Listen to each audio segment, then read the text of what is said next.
नमस्कार। इस विशेष समाचार बुलेटिन में आप सभी का बहुत बहुत स्वागत है। मैं हूं असीम मिश्रा और मेरे साथ हैं मेरे सहयोगी शरद मुदगल। शुरुआत हेडलाइंस के साथ। प्रधानमंत्री नरेंद्र मोदी आज पीएम विश्वकर्मा कौशल सम्मान पर पोस्ट बजट वेबिनार को करेंगे संबोधित। कारीगरों के मानक और गुणवत्तापूर्ण उत्पादों और सेवाओं को घरेलू और वैश्विक आपूर्ति श्रृंखलाओं के साथ जोड़ना है पीएम विकास का उद्देश्य। युवा कार्यक्रम और खेल मंत्रालय के सहयोग से आज पुणे में चौथी Y20 परामर्श बैठक का आयोजन। केंद्रीय युवा मामले और खेल मंत्री अनुराग सिंह ठाकुर उद्घाटन समारोह में मुख्य अतिथि के तौर पर होंगे शामिल।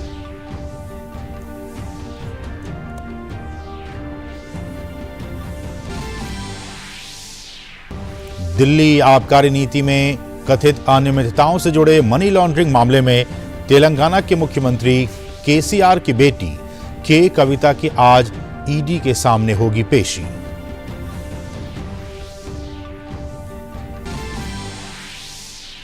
इन्फ्लुएंजा H3N2 और कोविड को लेकर आज दोपहर नई दिल्ली में नीति आयोग में एक समीक्षा बैठक में नीति आयोग के सदस्य और केंद्रीय स्वास्थ्य सचिव समेत तमाम उच्चाधिकारी लेंगे हिस्सा। वहीं इस मामले पर केंद्रीय स्वास्थ्य मंत्री ने कल की थी एक उच्च स्तरीय समीक्षा बैठक।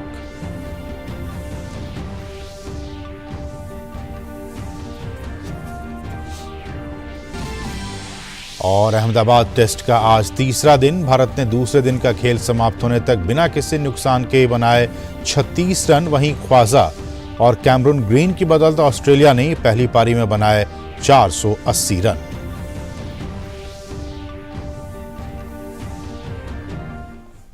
सभी खबरें विस्तार से। प्रधानमंत्री नरेंद्र मोदी आज पीएम विश्वकर्मा कौशल सम्मान पर पोस्ट बजट वेबिनार को संबोधित करेंगे। पीएम विश्वकर्मा कौशल सम्मान का उद्देश्य कारीगरों के मानक और गुणवत्तापूर्ण उत्पादों और सेवाओं को घरेलू और वैश्विक आपूर्ति श्रृंखलाओं के साथ जोड़ना है। वेबिनार में 4 सत्र होंगे, जिसमें घरेलू और वैश्विक बाजारों के साथ विपणन समर्थन, लाभार्थियों की पहचान और कार्यान्वयन ढांचे सहित कई विषयों पर विचार विमर्श किया जाएगा। आपको बता दें कि केंद्रीय बजट 2023 में घोषित योजनाओं के प्रभावी कार्यान्वयन में विचारों और सुझावों के लिए सरकार 12 वेबिनार आयोजित कर रही है। ये वेबिनार इसी श्रृंखला का एक हिस्सा है।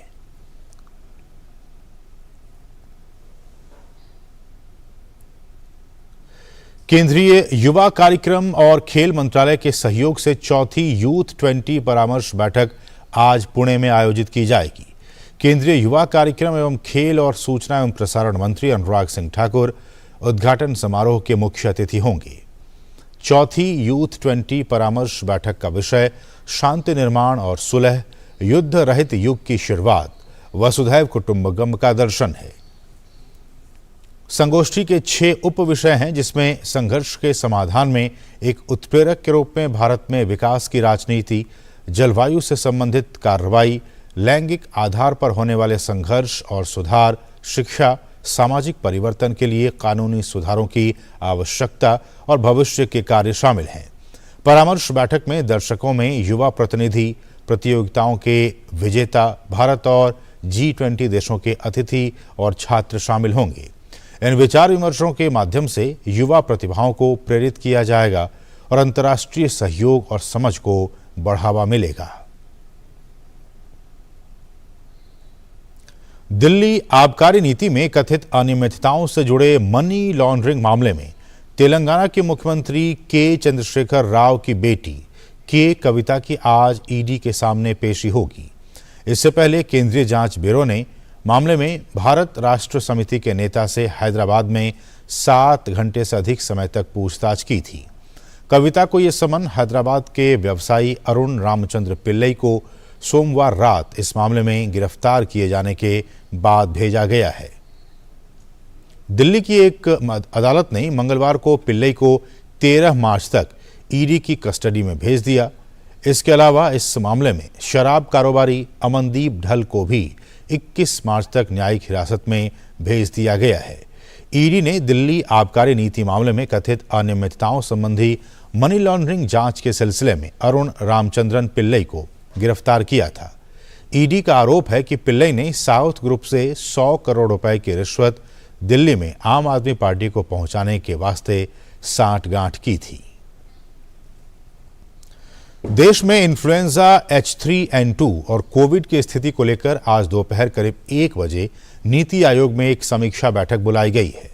बैठक में नीति आयोग के सदस्य, केंद्रीय स्वास्थ्य सचिव, फार्मा सचिव, DG ICMR, department of science and technology के अधिकारी हिस्सा लेंगे। बीते 2 महीने से देश में इन्फ्लुएंजा के मामलों में बढ़ोतरी देखी गई है।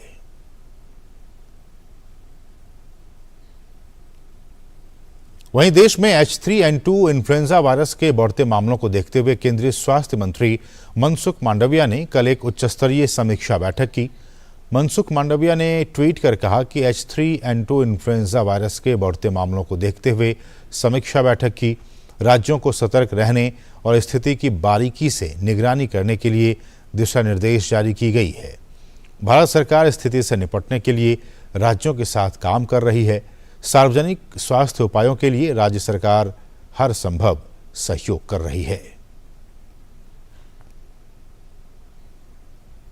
लोकसभा अध्यक्ष ओम बिरला की अगुवाई में सांसदों का एक शिष्टमंडल बहरीन के दौरे पर है। भारतीय शिष्टमंडल आज अंतर संसदीय संघ के एशिया प्रशांत समूह की बैठक में शामिल होगा। भारतीय दल अंतर संसदीय संघ की 146वीं सभा में भी भाग लेगा। ओम बिरला अपने दौरे पर विभिन्न देशों के अपने समकक्षों के साथ द्विपक्षीय बैठकें करेंगे। लोकसभा अध्यक्ष G20 देशों के संसदों के पीठासीन अधिकारियों से भी मुलाकात करेंगे और इस वर्ष नई दिल्ली में आयोजित होने वाले P20 सम्मेलन में शामिल होने के लिए उन्हें व्यक्तिगत तौर पर आमंत्रित करेंगे। प्रधानमंत्री नरेंद्र मोदी 12 मार्च को कर्नाटक के मांड्या और हुबली धारवाड़ का दौरा करेंगे और लगभग 16,000 करोड़ रुपए की परियोजनाओं का लोकार्पण और शिलान्यास करेंगे। इन परियोजनाओं में बेंगलुरु मैसूरू एक्सप्रेसवे का लोकार्पण शामिल है, जिससे यात्रा की अवधि 3 घंटे से कम होकर 75 मिनट रह जाएगी।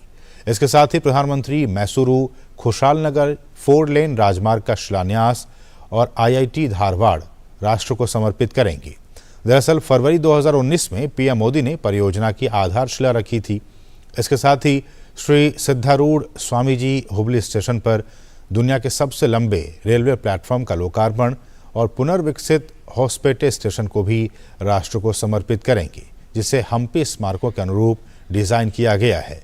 प्रधानमंत्री धारवाड़ बहुग्राम जलापूर्ति योजना की आधारशिला रखेंगे और हुबली धारवाड़ स्मार्ट सिटी की विभिन्न परियोजनाओं का उद्घाटन और शिलान्यास करेंगे।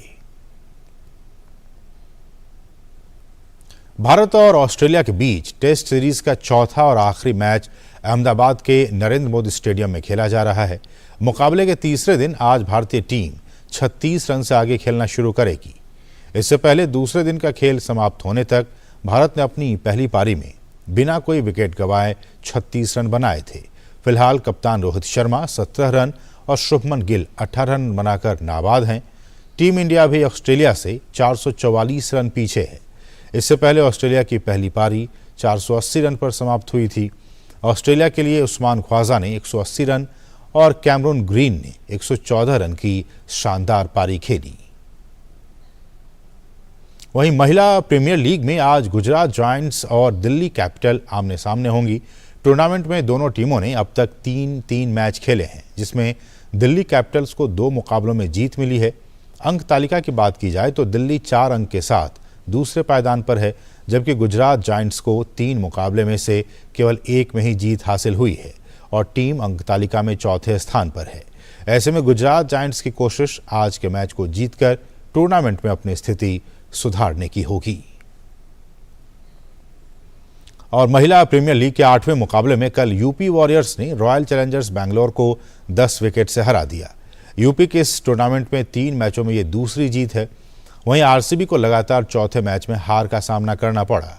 इस मुकाबले में टॉस जीतकर पहले बल्लेबाजी करने उतरी आरसीबी 20वें ओवर में 138 रन बनाकर ऑल आउट हो गई।